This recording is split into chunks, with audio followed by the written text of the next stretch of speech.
your paper and your pen. I am very happy that you are here with me. And my topic is feeding your mind. Feeding your mind.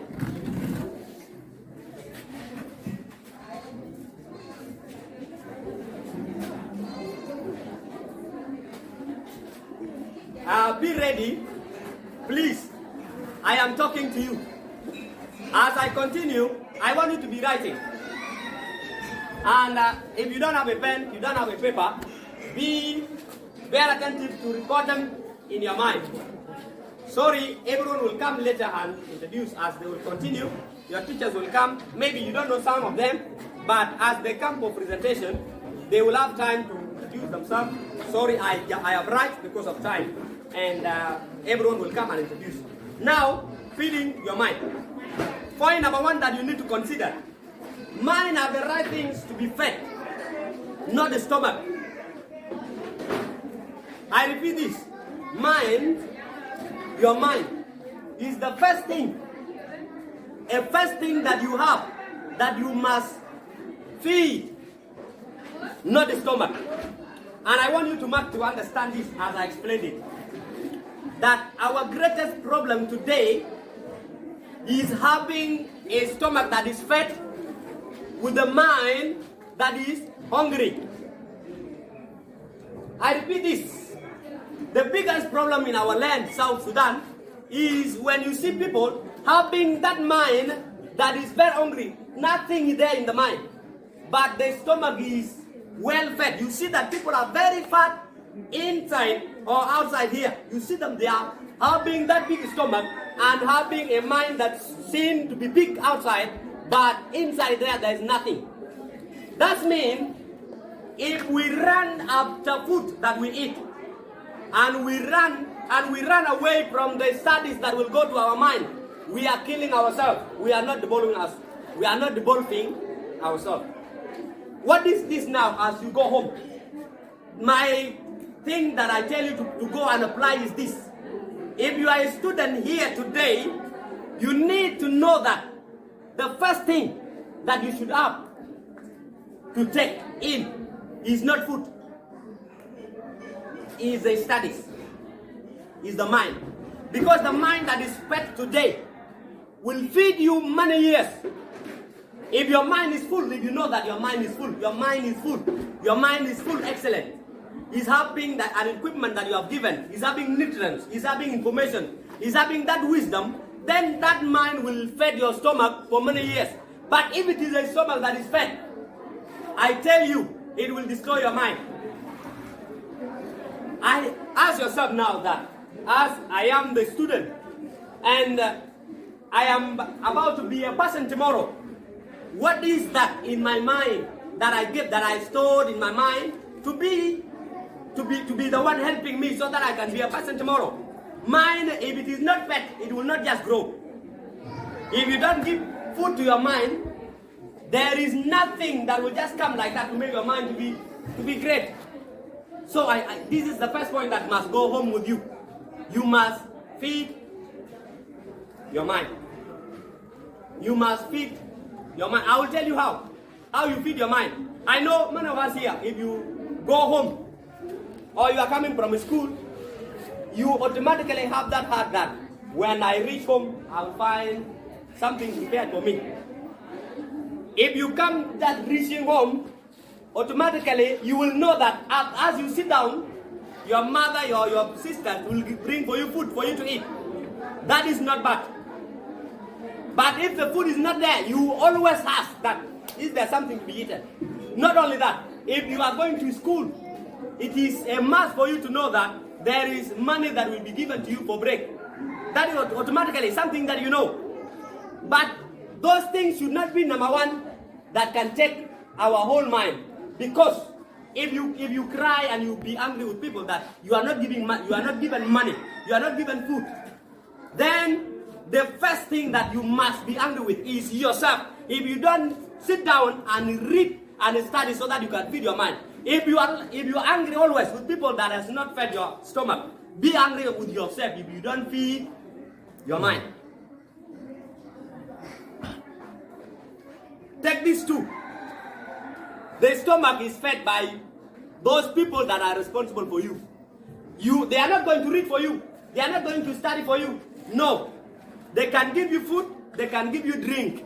They can give you something that can help your body. Yes. But no matter what they do, they can never, and they will never, and no matter what, they can never feed your mind. That means feeding mind is the responsibility of everyone. Is a personal responsibility. I cannot call it cooperative one. No. So when you are going home, if you cry that you are not given food, cry that I am not read today. Huh? If there is a day that you cry that to your mother, that every day I go to school without money, cry that why every day that I wake up, I spend a day without feeding my mind, without reading. Why? If you cry for these two, then you are a man or a woman that is developing yourself. If you cry for one part that you don't have food, you don't have money for break, and you are not crying that you are not developing your mind, that means you need to develop one part. And in science, whenever there is a part that is developed more than the other part, it is abnormality. It is not good. Like for example, if I have a big stomach like this, and then this one is very thin, this one is thin, and the stomach is the one that's grown like this, and if the body is very thin, that means that thing is not health. It's not health. It is abnormality. Abnormality cannot never be good. So my question is, why do you like to feed your stomach and you don't want to feed your mind? You need to be abnormal, which is not good. Mark something here. That cry for food that you want to eat, and also cry for time for you to study.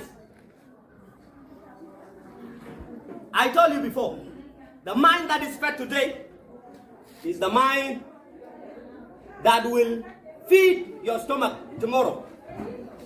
The mind that is fed today is the mind that will feed your stomach tomorrow. So what can you do?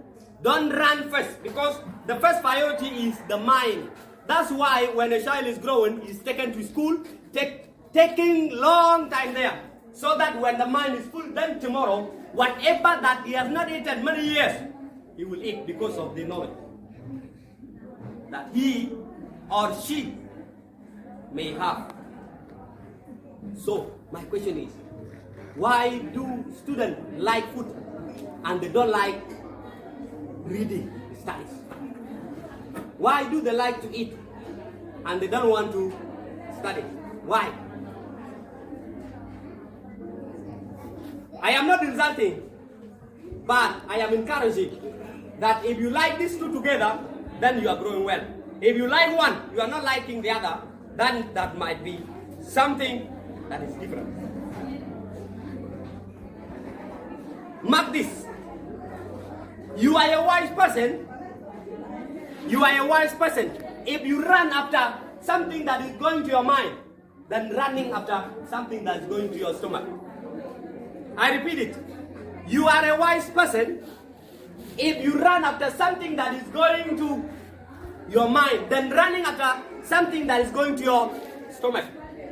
Let me tell you this. Many people today, if they have money,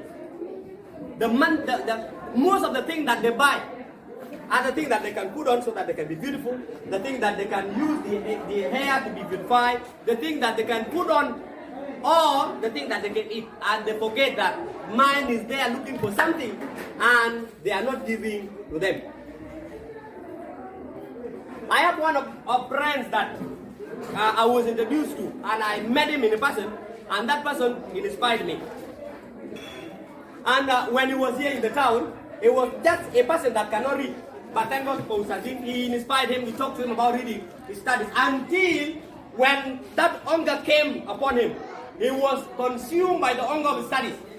He sold whatever he has, and then he bought all the books. He sold all the business things, whatever that he was selling. He sold them away, all of them. He went to the market, he bought all the books. It can never be understood until there is that hunger that come upon you and consume your body, consume you.